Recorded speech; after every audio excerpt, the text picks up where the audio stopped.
నమస్కారం. గౌరవ విప్పు బల్మూరి వెంకట్ గారు, గౌరవ ప్రభుత్వ విప్పు వీర్లైలే గారు, ముగ్గురం విప్లం అందుబాటులో ఉన్న ఎమ్మెల్యేలందరినీ ఇక్కడ పిలిచి రాష్ట్రంలో జరుగుతున్నటువంటి బీఆర్ఎస్ బీజేపీ చేస్తున్నటువంటి అసత్య ప్రచారాల మీద మాట్లాడుతున్నటువంటి క్రమంలో వితిందా పార్టీలో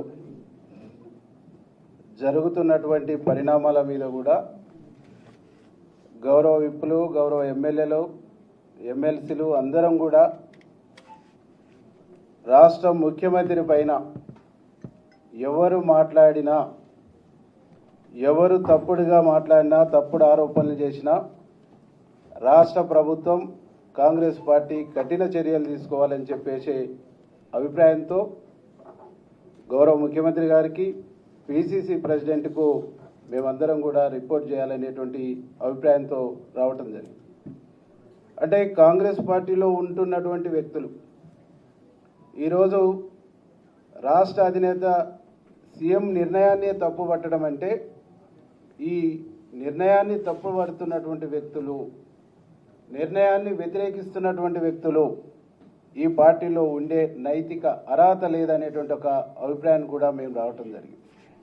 అంటే చెట్టు కింద ఉండి చెట్టు కొమ్మనే నరుక్కునేటువంటి ఒక వైఖరి, దుర్మార్గమైనటువంటి వైఖరి, ఇది ప్రతిపక్షాలకు గొంతునిచ్చే వైఖరిగా మేము భావిస్తా ఉన్నాం. కొండ సురేఖ గారు క్రమశిక్షణ సంఘం ఇచ్చినటువంటి నోటీసుకు, షోకాజుకు సమాధానం ఇస్తూ నాకు సంబంధం లేదన్న, నీకు సంబంధం లేదన్నప్పుడు నీ బిడ్డ మాట్లాడిన మాటల్ని ఎందుకు ఖండించలేదు?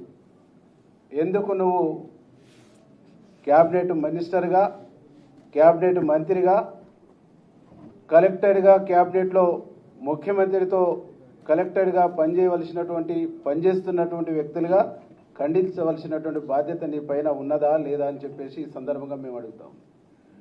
మీరు చేస్తున్నటువంటి తప్పుల్ని, మీరు అనుసరిస్తున్నటువంటి తప్పులకు, మీరు మాట్లాడుతున్నటువంటి తప్పుడు భాషకు ప్రభుత్వం, ముఖ్యమంత్రి మూల్యం చెల్లిస్తుండ్రు.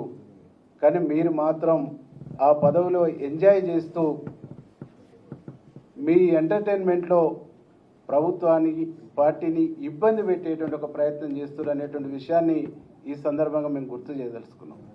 కాబట్టి సమంత విషయంలో మాట్లాడినా, ఏ విషయంలో మాట్లాడినా ఎప్పుడూ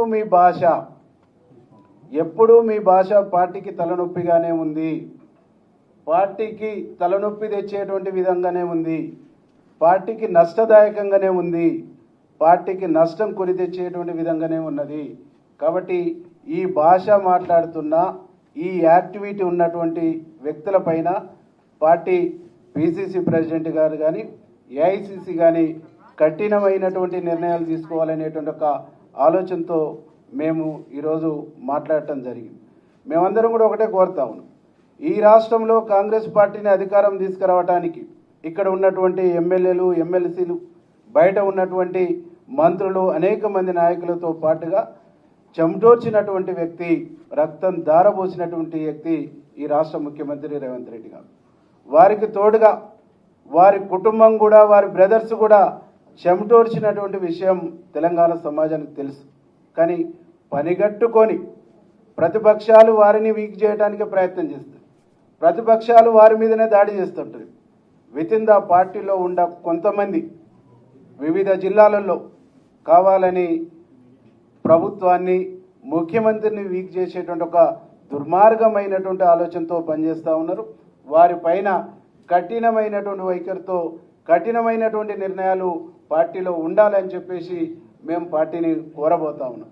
దాంతోపాటుగా గౌరవ ముఖ్యమంత్రి గారు కూడా మేము విజ్ఞప్తి చేస్తూ ఉన్నాం, ఇట్లాంటి వ్యక్తులు పార్టీకి, ప్రభుత్వానికి నెత్తినొప్పిగా తయారైనటువంటి వ్యక్తుల్ని ప్రభుత్వం నుంచి, ప్రభుత్వ బాధ్యతల నుంచి తప్పించాలని కూడా మేము గౌరవ ముఖ్యమంత్రిని డిమాండ్ చేస్తూ ఉన్నాం.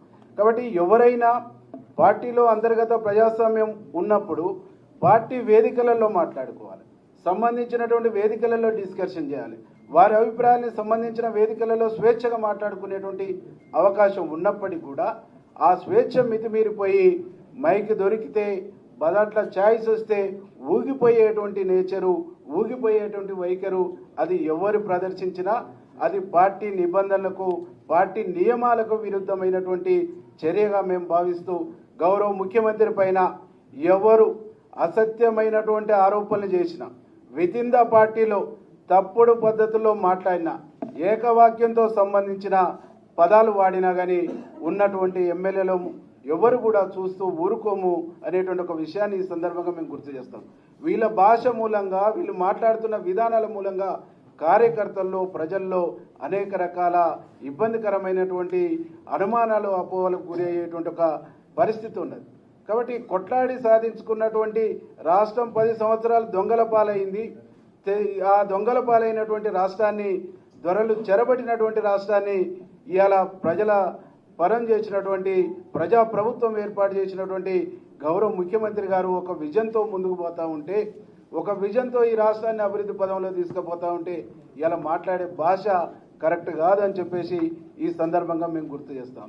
ఒక పార్టీ సభ్యుడు కానటువంటి వ్యక్తి, అనామకులైనటువంటి వ్యక్తి మా ఎమ్మెల్యేని పట్టుకొని అడ్డగోలుగా మాట్లాడటం అంటే ఇంతకంటే నీచమైనటువంటి లంపెన్ కల్చరు బహుశా ఎక్కడ ఉండదు. ఒక రాజకీయ కుటుంబం అనుకున్నప్పుడు రాజకీయ విలువల్ని పాటించాలి, రాజకీయ పద్ధతిని పాటించాలి, రాజకీయ గౌరవాన్ని కాపాడుకోవాలి. కానీ ఒక లంపెన్లాగా, తాగుబోతుల్లాగా బజార్లకు వచ్చి మాట్లాడడం అంటేనే అది బజార్ కల్చరు, బజార్ సంస్కృతి అయితే తప్ప Congress party culture, Congress party సంస్కృతి కాదు అని చెప్పేసి ఈ సందర్భంగా మేము గుర్తు చేస్తాం. గౌరవ ముఖ్యమంత్రి పైన ఇప్పటి వరకు మీరు మాట్లాడినటువంటి మాటలకు బహిరంగంగా క్షమాపణ చెప్పాలి.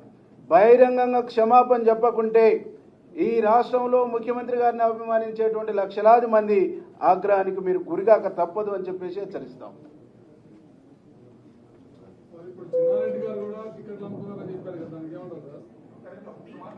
ఎవరు మాట్లాడినా, ఏ వ్యక్తి మాట్లాడినా వితిన్ ద పార్టీలో ఉన్నప్పుడు పార్టీ వేదికలలో మాట్లాడాలి.